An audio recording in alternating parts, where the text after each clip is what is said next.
Latitude 91.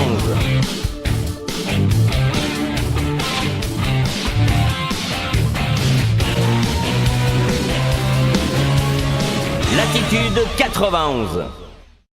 La maison de la création d'entreprises de Corbeil-Essonnes. D'après les données recueillies par la Chambre de commerce, depuis 2008, il y a eu à peu près 1500-1600 entreprises qui ont été créées dans la communauté de l'Agglo. Plus de 300 créations d'entreprises par an sur le territoire. Et la CME, parmi les porteurs de projets, il y a à peu près, elle a participé à l'ordre de 10%. C'est ça? À peu près l'ordre de 10% qui est des gens dont 2600, 10% ont bénéficié d'un accompagnement par la CME. Alors, ma première question, est-ce que la CME, c'est un modèle français?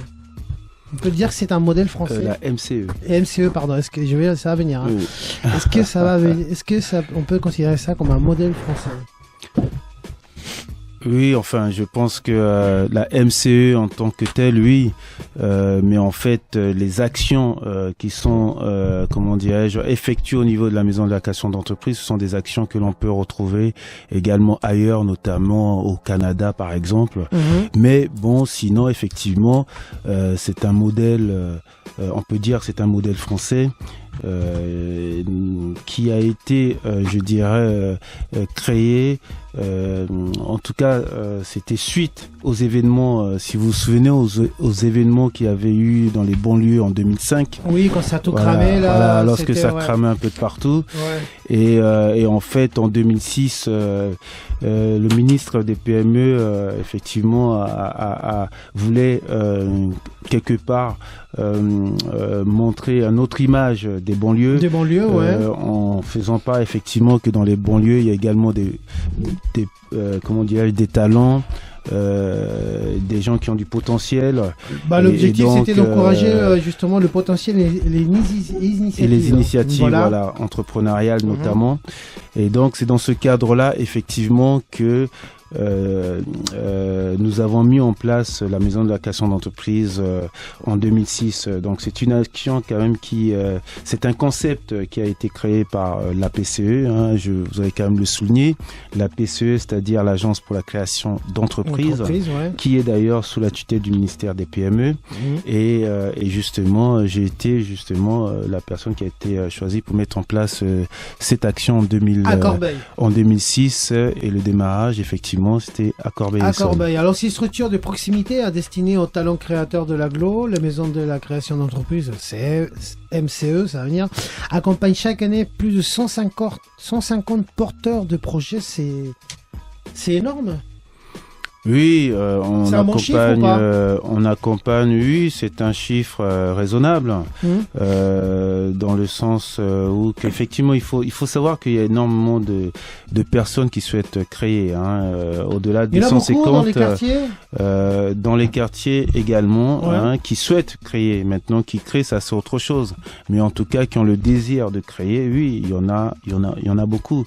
Maintenant, qui ont la capacité ou qui vont jusqu'au bout, ça c'est autre chose. C'est tout un travail. D'où l'accompagnement justement, d'où notre utilité, l'utilité de la maison de la création d'entreprise, qui premièrement l'objectif c'est de faire d'ailleurs de la sensibilisation dans les quartiers, dans les quartiers en particulier, mais la sensibilisation, je dirais, c'est quelque chose de plus général, sensibilisation à l'esprit d'entreprise et également de l'amorçage de projets.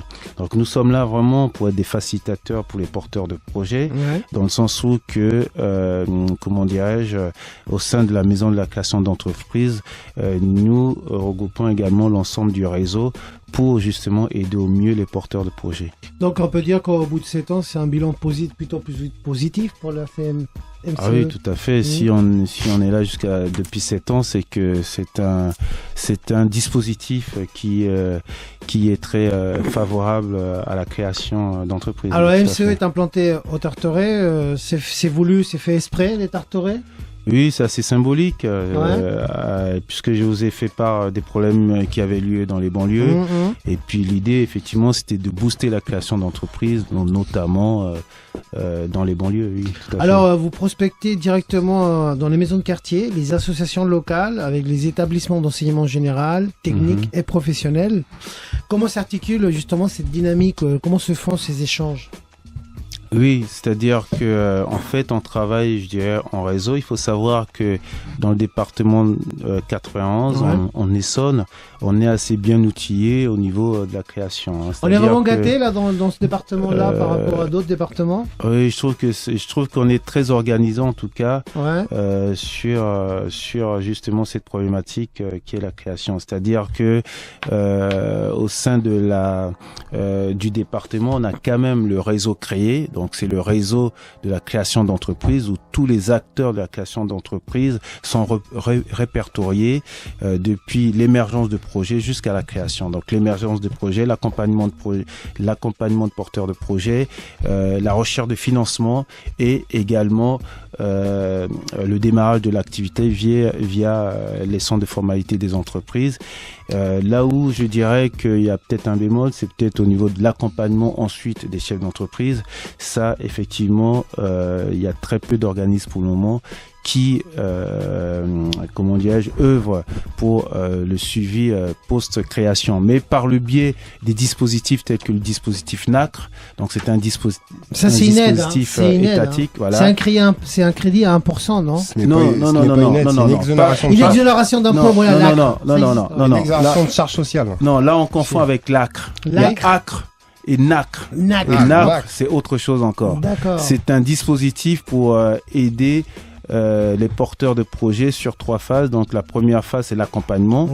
La deuxième phase, c'est le financement. Et la troisième phase, c'est le suivi post-création. Le financement, donc ça, c'est le dispositif NACRE. Le dispositif ACRE, effectivement, ça, c'est autre chose. Il s'agit de l'exonération de charges, etc. Mais là, je parle bien du dispositif NACRE, qui est un dispositif qui permet d'accompagner les porteurs de projets gratuitement. Serge, oui, tu voulais... Oui, parce que en fait, excusez-moi, mais j'ai une question en fait, parce que je suis très intéressé, parce que c'est exactement ce qu'on fait dans ce que je fais moi dans la vie. Je suis à mon compte depuis 10 ans. Donc, mais quand vous dites que aujourd'hui, vous aidez les créateurs d'entreprises, en détail, vous les aidez en quoi exactement? Alors, est-ce que vous les lancez au bétail? Est-ce que vous sélectionnez des gens qui sont... Parce aujourd'hui, il faut savoir, est-ce qu'il y a une volonté entre vouloir et faire? Tout à fait. Il faut leur dire que c'est pas du tout le chemin de... Oui. Un chemin de bonheur et tout ça. Vite fait, la particularité aussi que j'ai trouvé chez vous, c'est que on peut venir chez vous en voulant juste monter une boîte, pas d'idée, et vous pouvez même aider à trouver une idée. Ouais, je vais déjà répondre à cette question parce qu'elle est effectivement une question très intéressante, dans le sens où que j'ai dit tout à l'heure qu'il y avait beaucoup de gens qui désirait créer, mais effectivement tous n'avaient pas forcément la capacité ou n'arrivaient pas forcément jusqu'à la création. D'accord? Donc tout simplement pourquoi? Parce que effectivement créer c'est pas non plus si simple que ça. D'accord? Donc lorsque les gens viennent déjà nous disons qu'on va faire la sensibilisation. Pourquoi on fait de la sensibilisation? C'est tout simplement parce que généralement dans notre cursus scolaire, l'entrepreneuriat, l'esprit entrepreneurial, pas forcément créer une entreprise, mais l'esprit entrepreneurial, c'est-à-dire que l'esprit d'entreprendre, on l'apprend pas forcément à l'école. Ouais. Et donc la sensibilisation que nous faisons, elle est d'abord là, c'est d'aller lorsqu'on va vers les lycées, on leur dit sachez que à la fin de vos études, vous pouvez soit rechercher un emploi ou créer votre propre emploi. Mais c'est vrai qu'on dit ça, souvent il faut le savoir. On dit souvent que c'est vrai quand on est au lycée, vous bien travailler, comme ça vous allez trouver un boulot correctement. C'est ça. On dit pas vous allez créer votre boîte. On ne dit pas que il y a cette possibilité là, voilà, de pouvoir effectivement avoir des compétences pour justement créer ou mettre en place une structure. C'est un peu le message que la CME, la MCE, ça va venir, je te jure. Ça va véhicule auprès des lycées. Oui, au niveau des lycées, effectivement, nous leur disons bien que il est important dès maintenant de savoir en fait où l'on va. Il est important de savoir parce qu'en fait, en réalité, lorsque vous savez ce que vous voulez faire, vous allez, mieux apprécier ce que vous apprenez à l'école. Parce que vous avez un objectif. Lorsqu'on n'a pas d'objectif, effectivement, on apprend, on ne sait pas pourquoi on apprend. Souvent, les élèves, quand je leur pose la question, mais est-ce que ça vous intéresse ce que vous apprenez? Je vais vous dire une chose, à 80%, ils me disent non, c'est chiant, c'est ceci, c'est cela. Donc, pourquoi? Et lorsque je leur demande également, mais est-ce que vous savez ce que vous voulez faire? Non. C'est malheureux quand même. Hein. C'est quand même assez triste comme constat. Incroyable. Voilà. C'est triste comme Et constat. vous verrez que la plupart de ceux qui savent ce qu'ils veulent faire, ils, ils appréhendent moins l'école et en fait ils savent pourquoi. Par exemple, lorsqu'ils font une matière comme la comptabilité, ils savent que demain ça peut leur servir. Lorsqu'ils apprennent des matières liées au commerce, etc. et tout, ils savent que ça peut être utile. Voilà, ça c'est quelques petits exemples, mais c'est vrai que à l'école il est important aujourd'hui de leur montrer qu'il y a ces deux alternatives, c'est-à-dire soit effectivement trouver un emploi à la fin de ses études quand on termine, ou créer son propre emploi. Maintenant, effectivement, trouver son emploi, il y a énormément d'organismes qui viennent, notamment dans les écoles, pour l'orientation, etc. et tout, leur faire part effectivement des métiers qui existent à la fin des études, etc. Mais par contre, les structures qui viennent pour expliquer que effectivement vous, avec vos talents, votre potentiel, votre connaissance, vos compétences, vous pouvez effectivement aussi opter pour créer une structure. D'où le concours d'idées d'ailleurs que nous organisons tous les ans. C'est parce que pour créer, ça commence aussi par avoir des idées. Et ça aussi, c'est un travail aussi, c'est aussi une démarche aussi, un esprit d'État à avoir. Justement, parlant des initiatives, vous êtes quand même sur un terrain miné quand même, parce que dans les quartiers difficiles, il y a un gros taux de chômage. Il y a beaucoup de chômage. Et malheureusement, oui, tout à fait. Et puis aussi, l'information circule mal ou passe pas comme il faut, parce que les gens, pour créer des entreprises, ils savent pas vraiment comment s'orienter, comme vous dites. Est-ce qu'il y a une initiative qui marche mieux que d'autres dans les quartiers? Parce qu'il y en a beaucoup, il y a énormément d'initiatives, des contrats, il y a beaucoup d'aide en ce moment pour les jeunes, je trouve. Hein. Oui, on peut dire ça comme ça, qu'il y a beaucoup d'aide, mais en même temps, effectivement, c'est l'information. Vous savez, il peut y avoir beaucoup d'aide si l'information ne circule pas, c'est assez compliqué. Donc, en tout cas, en ce qui concerne la création d'entreprises, c'est d'ailleurs d'où, notre objectif d'avoir mis justement une structure de proximité dans les quartiers, justement, pour pouvoir être identifié. Mais surtout, également, je vous ai parlé de la sensibilisation, c'est aller vers les jeunes et les moins jeunes de quartier. Souvent, quand on parle des jeunes de quartier, etc., on pense forcément à des jeunes qui n'ont pas fait forcément d'études, qui brûlent des bagnoles, et tout. Le trafic. Mais en réalité, on leur fait pas de quartier. En réalité, on leur fait pas de quartier. Dans les quartiers, il y a aussi des gens qui ont fait des écoles, qui ont fait des bac plus 4, bac plus 5 et autres. Et qui ont des idées. Et vous avez parlé du taux de chômage qui est élevé. Mais effectivement, quand ils vont à la recherche d'emploi et qui rencontrent des difficultés pour obtenir un poste qui correspond à leurs compétences, etc. et tout, et souvent ils vont faire autre chose qui, n'est pas, ce qu'ils auront souhaité faire. Mais ceux-là, généralement, qu'est-ce qu'ils font? Ils trouvent pas d'emploi. Qu'est-ce qu'ils font? Ils se disent, il faut que je me mette à mon compte. Justement, Serge, quand on envoie un CV avec une adresse qui vient d'un quartier difficile, c'est vraiment un obstacle aujourd'hui, même aujourd'hui encore, pour être embauché? Les obstacles, il y en a plusieurs. Oui, il y en a plusieurs, mais je veux dire, mettre l'adresse quand même. C'est vrai qu'une adresse peut dissuader l'employeur à recruter un employé. Ça, je pense que on peut pas se le cacher non plus. Mais c'est vrai que c'est pas seulement ça. Parce que à contrario, on a déjà vu effectivement des personnes avec votre adresse de quartier trouver un emploi convenable. Après, maintenant, c'est un débat, effectivement. Moi, je connais ce type d'organisme, le même genre d'organisme que vous proposez. Aujourd'hui, je parlais de la sensibilisation. Et et vous avez parlé aussi du problème que vous avez, c'est le suivi. Aujourd'hui, quand vous le suivi post-création pour ceux qui ont créé. Hein, aujourd'hui, il y a beaucoup de gens qui pensent que ouvrir leur société, c'est super, c'est du bonheur et tout ça.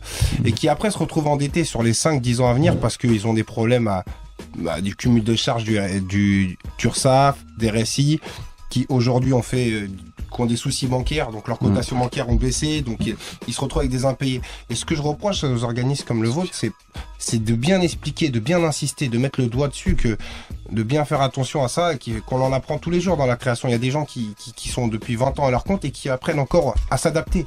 Parce que la législation change. Tout à fait.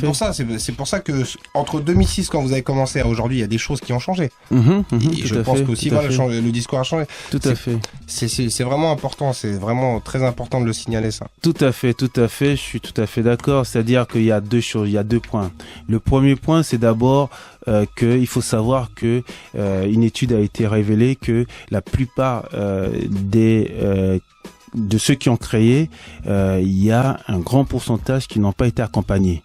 Ah oui. Oui, il faut savoir ça. Un grand nombre de porteurs de projets n'ont pas été accompagnés. Quand vous n'avez pas été accompagné et qu'effectivement vous disiez qu'il y a tellement de choses à savoir, effectivement il y a tellement de choses à savoir. J'ai vu des gens qui sont venus me voir après la création. C'est-à-dire qu'ils ont déjà créé, ils viennent me voir pour me dire que, évidemment, j'ai du mal à trouver des clients. Ouais. Ou bien qui viennent me voir, j'ai des problèmes de financement. Ouais, mais ils viennent en retard. Mais là, vous intervenez quand même. Mais vous êtes là quand même. Donc, oui, on est là tout de même. C'est notre rôle. Mais c'est pour vous dire déjà qu'il y a déjà un grand nombre de personnes qui créent sans être accompagnées. Ensuite, maintenant, ceux qui sont accompagnés, bien entendu, ceux qui sont accompagnés par nos structures, parce que là, vous parlez de nos structures, notamment la maison de la création d'entreprise. Je vous ai dit que on fait de la sensibilisation, bien entendu, mais à l'intérieur de la maison de la création d'entreprise, on organise des ateliers. Et ces ateliers-là, effectivement, sont là justement pour tirer l'attention sur ces points-là. D'accord, donc il y a des ateliers de créativité, des ateliers d'amorçage qui sont là pour ça. Alors il y a justement pour les ateliers, et également, c'est super, faut aller dans le même sens, c'est qu'on a mis en place depuis le 27 juin, par exemple, un club de créateurs où les porteurs de projets et chefs d'entreprise se réunissent une fois par mois pour justement échanger. Ah, c'est pas mal ça. Pour échanger. C'est ce qu'on appelle des réunions de réflexion. Voilà, pour échanger et c'est surtout aussi le partage d'expérience parce qu'en réalité entre tous les porteurs de projets, on rencontre ou même les chefs d'entreprise, on rencontre les mêmes problématiques, les mêmes problèmes. Donc là, ça permet effectivement pour certains d'éviter les écueils d'autres. Oui. C'est là où je vous dis félicitations, c'est parce que vous savez aussi que les handicaps des autres organismes comme le vôtre qui mettent pas le doigt dessus, qui à peu près comment vous dire veulent faire du chiffre et c'est un peu du bétail. On les lance après à la nature une fois que la société est créée, tout ça. Et vous mettez au moins des ateliers pour les mettre un peu déjà dans le bain. C'est là où il y a les ateliers entretien individuel, il y a les ateliers de créativité comme disait tout à l'heure, il y a les ateliers d'amorçage, il y a aussi des permanences. Il y a tout un dispositif qui est mis en place justement pour pouvoir accompagner au mieux. Sachez que au niveau de l'Essonne, c'est ça vraiment que je voudrais souligner, c'est que le réseau il est quand même très soudé, c'est-à-dire que là où par contre au niveau de la maison de la création d'entreprise par exemple, les permanences dont on parle, c'est que ce sont c'est-à-dire que nous, lorsque un porteur de projet vient nous voir, donc on propose un premier entretien, on vérifie effectivement ce que la personne souhaite faire. Et ensuite, à partir de là, soit on va lui proposer des ateliers parce qu'on pense que l'idée n'est pas encore mature et qu'il y a encore des questions à se poser. Et là, il y a des ateliers, il faut qu'il aille dans les ateliers pour se confronter à l'idée parce qu'à la fin de ces ateliers, il peut renoncer à la création. C'est-à-dire que lui-même peut dire finalement, j'avais pas vu cet aspect-là.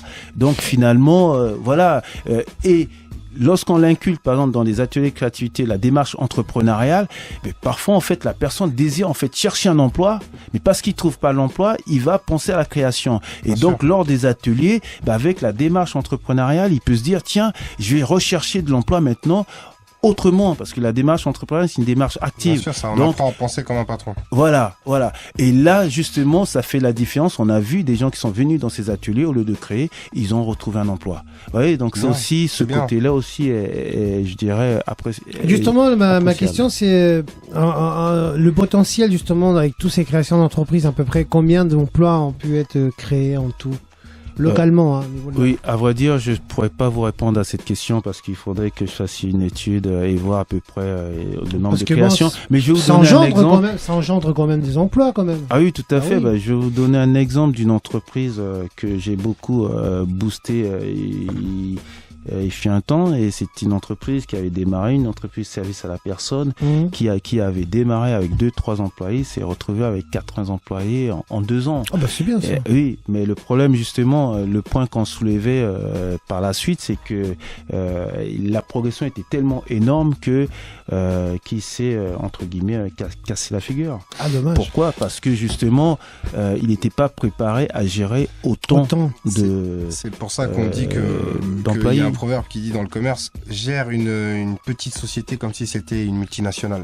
Ça veut dire que il faut être professionnel au quotidien, être vraiment à l'affût de tout, et c'est super important parce que sinon on est dépassé par les événements et puis ça va tellement vite. Hein. Ouais. Ça va vite. Hein. Ça va très vite. Ça va très vite. Mais il faut dire que ce jeune homme, il n'était pas, comment dirais-je, il avait la niaque, comme on dit, et en fait, on l'a vraiment bien conseillé au point de départ. Et effectivement aussi, une fois qu'il a démarré son activité et qu'il a vu effectivement que ça générait du chiffre d'affaires, vous savez, quand vous n'avez pas eu l'habitude de voir circuler ne serait-ce que l'argent, il faut le dire clairement, c'est pas toujours évident. On prend vite la grosse tête. Voilà. Alors, juste une petite question. Est-ce que tu connais les contrats francs? Les contrats francs. Ouais, les contrats francs. C'est un dispositif qui a été mis en place par l'Aglo pour aider justement les entreprises. C'est une bourse pour qu'ils embauchent des jeunes en difficulté. Pour qu'ils embauchent des jeunes qui sont en difficulté. Non, t'as pas entendu parler de ça? Non, mais ça doit peut-être faire partie de tout ce qui est contrat aidé, tout ça. Voilà, c'est ça, ouais. Ah oui, certainement. Alors, on va passer maintenant aux choses sérieuses, là. Déjà, c'est sérieux, mais il y a le concours. Le fameux concours d'idées qui se lance bientôt, là. Faut savoir aussi que... En fait, c'est un concours qui a déjà été lancé, et que là, on va arriver à la phase justement du jury de présélection et jury de sélection pour la remise des prix qui aura lieu le 27 janvier 2015. Alors, faut dire vite fait, il y a beaucoup de concours en France, le ministère, il y a beaucoup de concours, qui sont mis en place. Il y a à peu près plus de 5 milliards d'euros qui vont être justement affectés dès l'année prochaine pour les entreprises, les créations, tous les jeunes, pour les quartiers. Comment est venu ce concours c'est qui existe depuis combien? Un petit moment déjà, depuis depuis l'ouverture de la MCE en fait. Hein. Ça a été ouvert et puis direct vous êtes dit le concours faut le mettre en place. Non, ça s'est pas passé comme ça. C'est-à-dire que effectivement, comme la première mission, je dirais, de la maison de la création d'entreprise, c'est de faire la sensibilisation, faire connaître l'entrepreneuriat, et notamment dans les quartiers. Et donc l'idée est venue tout simplement parce qu'on s'est dit, écoutez, lorsqu'on veut créer, lorsqu'on a le désir de créer, il faut bien trouver d'abord l'idée. Voilà, donc c'est venu comme ça, et puis je me suis dit, tiens, pourquoi pas effectivement, puisque on va dans les quartiers pour faire la sensibilisation, pourquoi pas effectivement mettre une action comme le concours pour justement stimuler l'entrepreneuriat dans les quartiers. Donc l'idée est venue comme ça, et je me suis dit, tiens, un concours d'idées serait intéressant. Et donc on l'a intitulé à l'origine une idée de nouvelles entreprises pour mon quartier. Pour mon quartier, au jour d'aujourd'hui, c'est tout simplement une idée de nouvelle entreprise. D'accord, c'est plus ouvert. Oui, c'est ça plus ouvert. Un peu le concept. C'est pas seulement axé maintenant au quartier, c'est ouvert. Je dirais, c'est pour. Il faut habiter.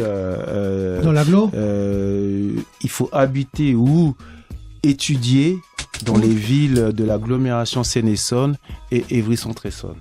D'accord. Et ça se passe comment alors? Ça dure combien de temps? Il y a une période où il faut s'inscrire, c'est à partir du janvier, c'est ça? Oui, il y a une période où il faut s'inscrire, bien entendu.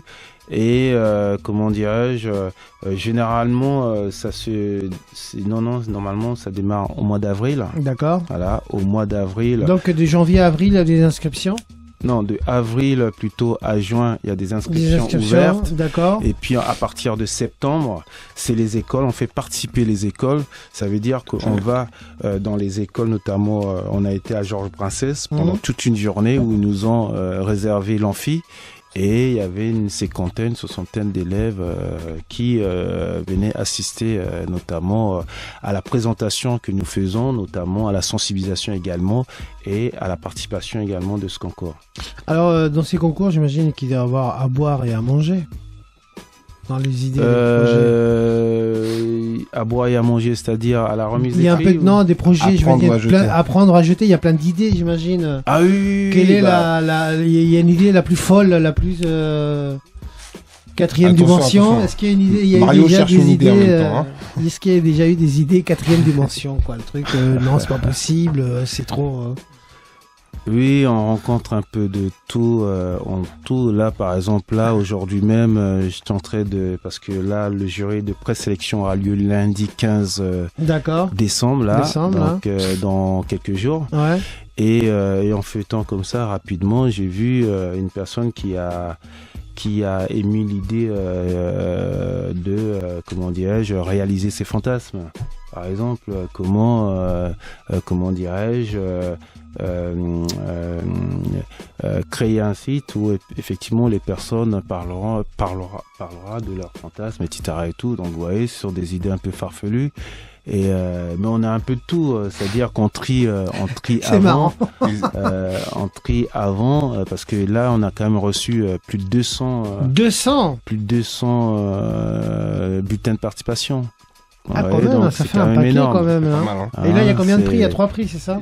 Non, il y a un prix, je dirais, spécial de 500 €, 2 prix de 300 € et puis 15 prix qui sont offerts par les partenaires.